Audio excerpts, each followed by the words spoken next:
Hello everyone, आज हम कर रहे हैं class 8 science NCERT chapter number 8 cell structure and function. देखिए, हमने अब तक पढ़ा था कि लिविंग और नॉन लिविंग दो तरह की चीज़ें होती हैं। अब हम यहाँ बात करें लिविंग वर्ल्ड की। जो भी लिविंग थिंग्स हैं वो जो जितने भी लिविंग्स हैं वो एक बेसिक यूनिट स्ट्रक्चर के मिलके बने होते हैं, जिसको हम कहते हैं सेल्स। सेल्स के ग्रुप से बनता है हमारा टिश्यू, और टिश्यू से हमारा बनता है ऑर्गेन। और जो भी ऑर्गेनिज्म होते हैं उनमें पर्टिकुलर ऑर्गेन होते हैं जो उनके बॉडी फंक्शंस को करते हैं। मीन्स हर बॉडी फंक्शन को करने के लिए देखिए हमारी बॉडी में अलग अलग ऑर्गेन्स होता है जो टिश्यू से मिलके बना होता है। और टिश्यूज की जो सिंगल यूनिट है वो है हमारी सेल। तो अब सेल को क्या है डिस्कवर किया था रॉबर्ट हुक ने किया था 1665 में। इन्होंने जो था कॉर्क में देखा था। कॉर्क क्या है? बार्क ऑफ अ ट्री है। तो ये पहले नॉन लिविंग सेल पे इन्होंने वो किया। इन्होंने कहा कि जैसे देखिए हमारी बिल्डिंग्स होती है, घर हमारा ब्रिक्स पे बनता है, ईंटों पर, इसी तरह से जो भी बॉडी है ऑर्गेनिज्म की वो सिंगल एक यूनिट के मिलके बनी हुई है, जैसे कि ब्रिक्स होती है। इन्हीं सिंगल यूनिट को हम कहते हैं सेल, जो हमारी बॉडी के जितने भी फंक्शंस हैं उनको करने में हेल्प करते हैं। अब इसी को इन्होंने बताया कि बेसिक यूनिट है, बेसिक स्ट्रक्चर यूनिट है लिविंग ऑर्गेनिज्म की, वो है हमारी सेल। जैसे कि बिल्डिंग्स की हमारी होती है ब्रिक होती है। अब यहाँ पे अगर आप देखिएगा कि देखिए इन्होंने बताया कि ये कोई भी दीवार है वो किससे बनी है? छोटी छोटी ईंटों से मिली है। ऐसे ही हमारी बॉडी सेल से मिलके बनी होती है। यहाँ पे देखिए ओनियन पील लिया हुआ है। अगर आप देखना चाहेंगे सेल का स्ट्रक्चर तो आप ओनियन पील में देख सकते हैं इस तरह से। तो ये उन्होंने क्या बनाया? फंक्शनल यूनिट है, इसको उन्होंने कहा है सेल। अब organis show variety in size, cell number, shape and size. कि जितने ऑर्गेनिज्म में सब के अकॉर्डिंग सब में नंबर ऑफ सेल्स, शेप और साइज अलग अलग है।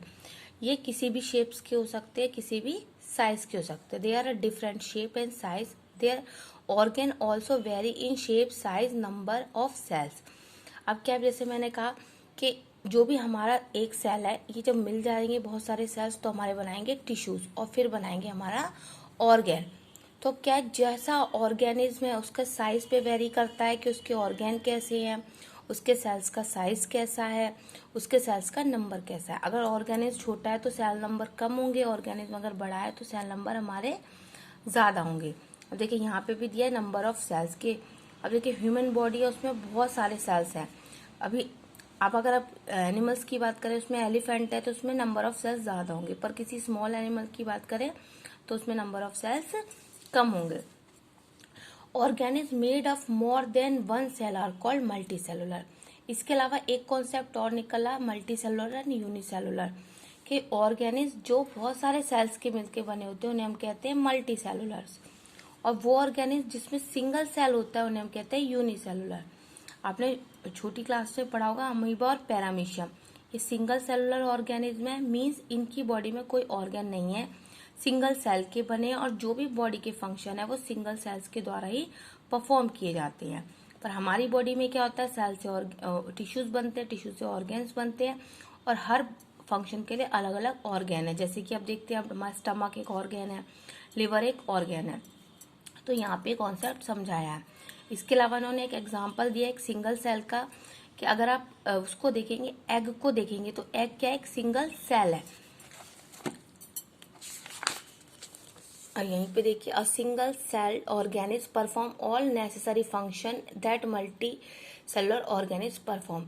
जैसे कि मल्टी सेलुलर ऑर्गेनिज्म फंक्शंस होते हैं, वैसे सिंगुलर सेल्स में भी फंक्शंस होते हैं, पर वो सिंगल सेल से ही होते हैं। अब जैसे क्या, रेस्पिरेशन, एक्सक्रेशन, ग्रोथ, रिप्रोडक्शन, ये सारे फंक्शंस दोनों में होते हैं। पर मल्टी सेलुलर्स में अलग अलग स्पेशलाइज्ड ऑर्गेन्स और सेल हैं, सिंगुलर सेलुलर में एक ही सेल से परफॉर्म होता है। अब यहाँ पे इन्होंने देखिए अमीबा का एग्जांपल दिया है कि अमीबा की क्या है? कोई भी पर्टिकुलर शेप नहीं है। तो ये क्या करता है? ये इस तरह से स्ट्रक्चर होता है कि जब इसको फूड को कैप्चर करना होता है तो इस तरह के ये फॉल्स फीड बना लेता है, जिसको हम कहते हैं स्यूडोपोडिया। इससे क्या करते हैं? जैसे यहाँ पे फूड आया, इसको ये कैप्चर कर लेता है, लोकोमोशन में भी हेल्प करते हैं।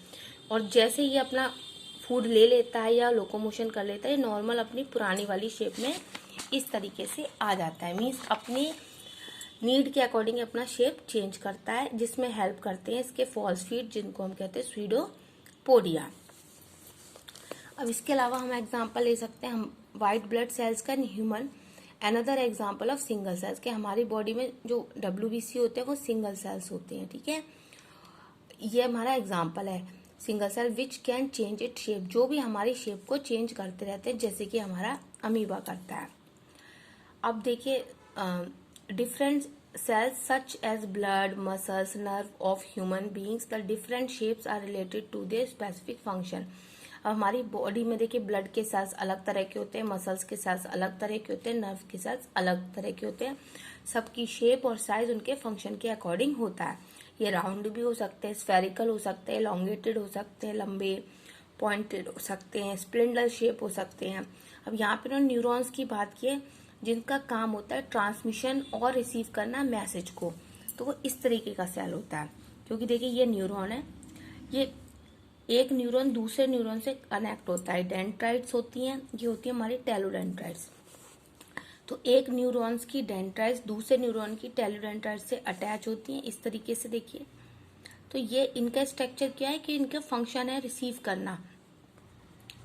अब ये फंक्शन इसका रिसीव करना है, तो ये उसके अकॉर्डिंग इनका स्ट्रक्चर है। ये देखिए हमारे ब्लड सेल्स है, ये हमारे स्प्लिंटल शेप के सेल्स है, तो जिसका जैसा फंक्शन है उसकी वैसा स्ट्रक्चर है। They help to control and coordination. अब देखिए जो न्यूरॉन्स है उसका फर्क क्या है, कोऑर्डिनेशन करना और हमारा कंट्रोल करना बॉडी के फंक्शंस को। अब इसके अलावा क्या बताया कि जो भी हमारे सेल्स हैं एनक्लोज होते हैं इन मेम्ब्रेन में, इस मेम्ब्रेन को हम कहते हैं हमारी सेल मेम्ब्रेन कहते हैं। अब ये क्या करती है, जो भी सेल है उसको एक स्ट्रक्चर प्रोवाइड करती है और प्रोटेक्शन देती है।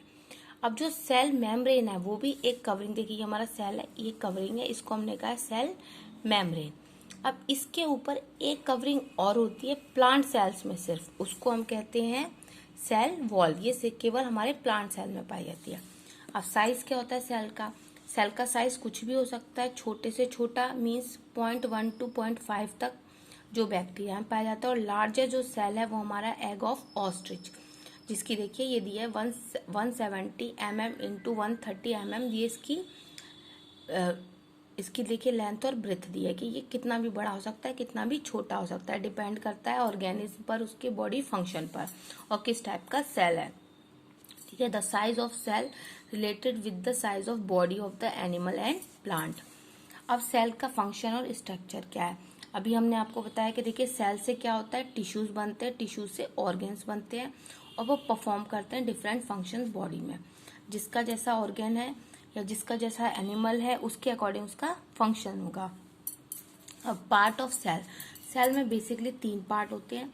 देखिए एक सेल है, एक ये सेल है, ये इसमें है न्यूक्लियस, जो बीच का पार्ट है, देखिए ये रहा न्यूक्लियस। फिर हमारा साइटोप्लाज्म मीन्स इसके अंदर एक लिक्विड भरा है जिसको हमने साइटोप्लाज्म कहा है, और हमारी सेल मेम्ब्रेन मीन्स ये कवरिंग है। अगर हम प्लांट की बात करें तो यहाँ पे एक ऊपर से कवरिंग और होती है जिसको हम कहते हैं सेल वॉल। अब ये क्या कवरिंग होती है, ये पोरस होती हैं और ये अलाउ करते हैं मूवमेंट्स ऑफ पार्टिकल्स या सब्सटेंस का मूवमेंट जो इधर से उधर होता है उसमें हेल्प करती हैं। अब देखिए यहाँ पे इन्होंने ओनियन का ही लिया हुआ है कि ये देखिए लिखा है, ये न्यूक्लियस है मीन सेंटर पार्ट में एक स्ट्रक्चर है जिसको हम न्यूक्लियस कहते हैं, उसके चारों तरफ एक लिक्विड भरा है उसको हमने साइटोप्लाज्म कहा है, ठीक है। अब देखिए इन्होंने ओनियन का एग्जांपल ले लिया कि जेली लाइक स्ट्रक्चर है, इसमें साइटोप्लाज्म भरा है, एक सेल मेम्ब्रेन है और न्यूक्लियस है। ये मेम्ब्रेन है जो एक सेल को दूसरे सेल से जोड़ती है या स्ट्रक्चर प्रोवाइड करती है। अब इसी को थोड़ा और डिटेल में पढ़ते हैं। अब देखिए plant cell need protection against variation in temperature, high wind speed, atmosphere moisture etcetera. They are expose to their variation because they can't move. कि देखिए एनिमल सेल में सिर्फ हमारी सेल मेम्ब्रेन है, पर प्लांट में सेल वॉल और क्यों है एक्स्ट्रा 2 कवरिंग, क्योंकि इनको एक्स्ट्रा प्रोटेक्शन चाहिए। ये एक्सपोज रहते हैं हाई टेम्परेचर में, विंड में, स्पीड में और जो भी क्लाइमेटिक चेंज होती है उसमें, पर ये मूव नहीं कर सकते, तो इसलिए क्या है इनमें स्पेशल एक और कवरिंग होती है जिससे ये प्रोटेक्ट रहते हैं। देखिए यहाँ पे हमारे ह्यूमन चीक के सेल्स दिए हैं, दिखाया देखिए न्यूक्लियस, साइटोप्लाज्म और ये हमारी सेल मेम्ब्रेन, और देखिए न्यूक्लियर मेम्ब्रेन। और क्योंकि जब हम किसी भी चीज़ को सेपरेट करेंगे तो उसको कोई ना कोई कवरिंग हमें देनी पड़ेगी, तो मीन्स जो न्यूक्लियस के चारों ओर एक कवरिंग और होती है जिसको हम कहते हैं न्यूक्लियर मेम्ब्रेन। अब ये चीज़ हमने वही पढ़ी कि सेल से हमारे टिश्यूज बने, टिश्यू से हमारे ऑर्गेन बने हैं और वो अलग अलग फंक्शन करते हैं। अब पर्टिकुलर सेल में भी क्या कहते हैं, बहुत सारे ऑर्गेन्स होते हैं। अब ये क्या होते हैं, एक mitochondria, Golgi body, ribosomes etcetera. Means cell के अंदर भी अलग अलग तरह के फंक्शन होते हैं, तो उनको फंक्शंस को हेल्प करने में अलग अलग तरह के ऑर्गेन्स हेल्प करते हैं। अब यहाँ पे देखिए न्यूक्लियस को डिटेल में दिया है कि nucleus is separated from cytoplasm by a membrane called nuclear membrane. कि न्यूक्लियस को साइटोप्लाज्म में अलग करने के लिए एक मेम्ब्रेन होती है जिसे हम कहते हैं न्यूक्लियर मेम्ब्रेन। अब इसके अंदर भी क्या होता है, न्यूक्लियस के अंदर भी एक सर्कुलर बॉडी होती है जिसको हम कहते हैं सेलुलोज। इसके अंदर हमारे थ्रेड लाइक स्ट्रक्चर पाए जाते हैं। मीन्स देखिए ये न्यूक्लियस मान लिया हमने, इसके अंदर एक इस तरह की बॉडी है, थ्रेड लाइक स्ट्रक्चर है। इनको हमने कहा है क्रोमोसोम्स, जिसमें जीन्स होते हैं। जीन्स का काम होता है जो पेरेंट्स के कैरेक्टर होते हैं उनको बच्चों तक लेके जाना, मीन्स इनहेरिटेंस में हेल्प करते हैं ये। इन चीज़ों को हम डिटेल में आगे क्लासेस में पढ़ेंगे, जीन्स और क्रोमोसोम्स को। ये वही बताया, gene is the unit of inheritance in living organism, it control the transfer of hereditary characteristics from parents to offspring.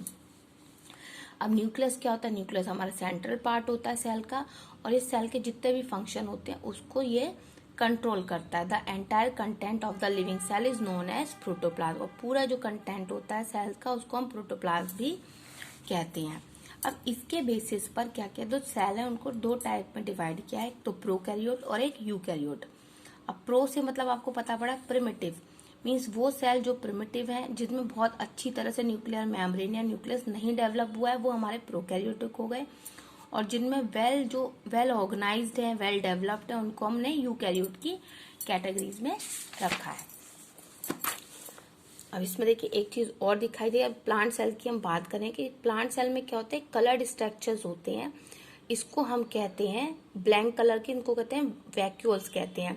Vacuoles are common in plant. अब आप देखिएगा there are several coloured body in the cytoplasm of the cell. अब इसके अलावा एक coloured body और होती है जिसको हम कहते हैं प्लास्टिड। अब आपने नाम सुना होगा क्लोरोप्लास्ट का, ठीक है। अब हम प्लांट की बात करें, they are of different colour, some of them contain green pigment called chlorophyll.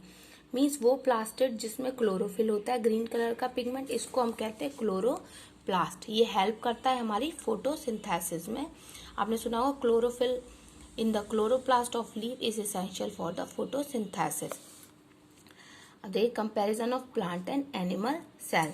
अब देखिए यहाँ पे इसको कंपैरिजन किया हुआ है। ये देखिए हमारी सेल